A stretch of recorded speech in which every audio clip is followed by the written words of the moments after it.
tengo a alguien a quien admiro mucho, quiero mucho, que es el doctor José Maldonado Coco, máster en reumatología de la Sociedad Panamericana y del American College of Rheumatology, profesor consulto en reumatología de la Facultad de Medicina, ex jefe del servicio de reumatología del Instituto de Rehabilitación Psicofísica. Bueno, en realidad tiene un montón de títulos, pero lo que yo digo es que es un médico a quienes los pacientes le importan mucho. Buen día. Hola, buen día, Silvia. ¿Cómo estás? Bien, muy bien. Siempre es un gusto escuchar tu voz tan cantarina y sonora y alegre, que predispone a una charla amable, como siempre. Bueno, el otro día fue el Congreso Panamericano de Reumatología. Exactamente. Y en ese contexto, yo siempre cuento esta anécdota, ¿no? Yo con mi psoriasis llegaba a Chohuela de algún congreso, iba a verlo y le decía, ¿qué hay nuevo? Y entonces la mayoría de las veces me decía nada. Pero bueno, últimamente están como apareciendo cosas nuevas, ¿no? Me da la sensación como que se está abriendo mucho el espectro de la esperanza para las personas con psoriasis y artritis psoriásica, con artritis reumatoide. Sí, la verdad que te diría que en esta última década ha habido, por suerte, una explosión de medicamentos dirigidos a determinados componentes de la inflamación que realmente han cambiado el armamentario, digamos, del reumatólogo, que antes nos limitábamos a dar antiinflamatorios, corticoides y metotrexato y nada más. Y ahora actualmente en realidad la opción es realmente muy importante y bueno, y a veces cada paciente merece un tratamiento distinto o falla uno y entonces tenemos otro. Así que en ese aspecto el Congreso también se vio enriquecido por todas las últimas investigaciones que hay sobre el tema. Sí, yo estuve en la presentación del Apremilast, que es una molécula diferente, ¿no? Bueno, me gustaría que le contaras a la gente qué es esto de las pequeñas moléculas. Las pequeñas moléculas son, digamos, a diferencia, no es un verdadero tratamiento biológico como son los anticuerpos monoclonales que descubrió nuestro premio Nobel Milstein hace unos años, y que se usan dirigidos a bloquear el componente inflamatorio a distintos niveles. El habitualmente usado es el anti-TNF-alfa, pero hay un montón de otros que han aparecido en los últimos tiempos.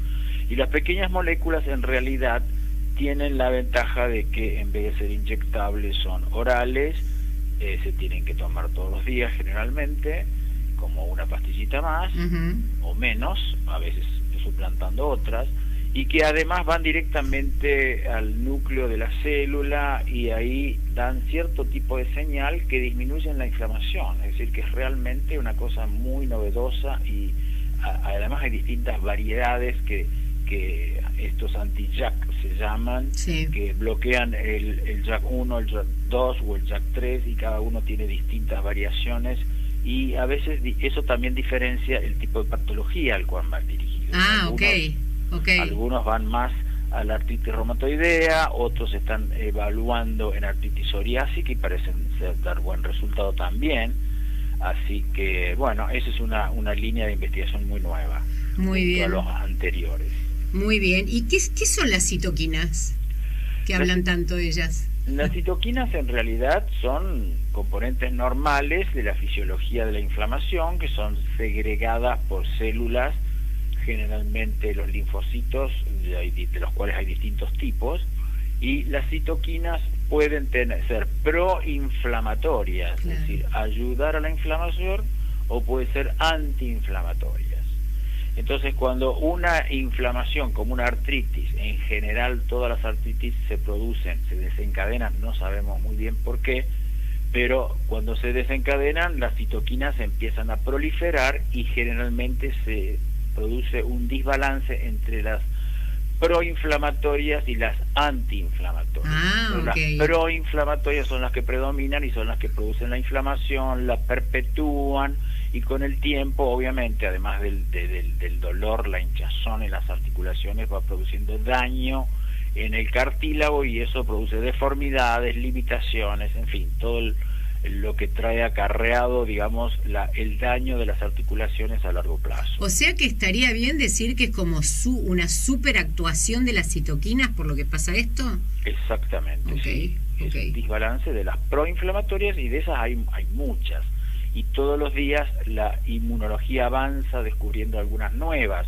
Entonces lo que hace 10 años era una enorme novedad, actualmente sigue siendo muy importante desde el punto de vista terapéutico, pero digamos han aparecido otras nuevas que especialmente en la psoriasis tienen casi mayor aplicación, o se usan cuando fallan las anteriores que ya venimos manejando desde hace 15 años por lo menos. En esto que vos hablabas de la falla, ¿no? Y ayer justamente, por ejemplo, hablaba con una persona que tiene psoriasis y artritis psoriásica, que ya ha pasado por varios biológicos, que no quiere tomar el metotrexate y que normalmente tiene una caída del efecto del biológico más o menos a los 2 o 3 años. Esta falla, esta caída en la terapéutica, ¿a qué se debe?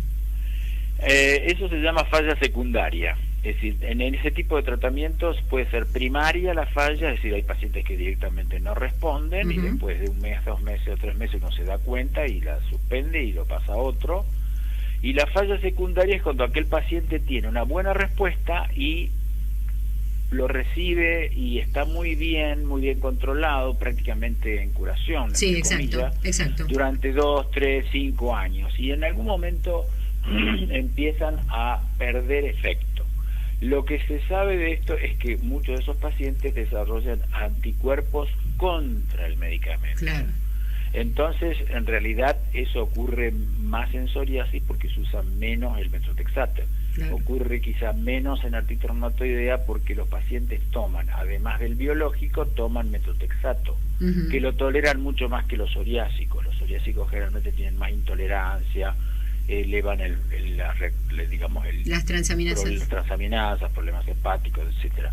Entonces, en realidad el metotrexate impide un poco la formación de esos anticuerpos. Pues pero sí, aún con el metotrexate también hay pacientes que fallan. Entonces esos pacientes que fallan tienen que tener otra opción, que actualmente las hay por suerte, que antes, hasta hace 4 años, 5 años, no había ninguna opción y había que cambiar de un anti-TNF a otro anti-TNF, había que hacer 3 o hasta 4 cambios, y en realidad con cada cambio iba perdiendo más rápidamente la acción. Claro, yo justo te iba a preguntar eso, porque fíjate que nosotros tenemos, por esa resolución del 2012, tenemos todos los anti-TNFs cubiertos por el sistema, ¿no?, de obras sociales, sí. Pero no tenemos ninguna interleuquina. No, tenemos los anti-interleuquina 17. Sí, pero no están todavía en esa que están como reconocidos están solo los anti-TNF, y vos...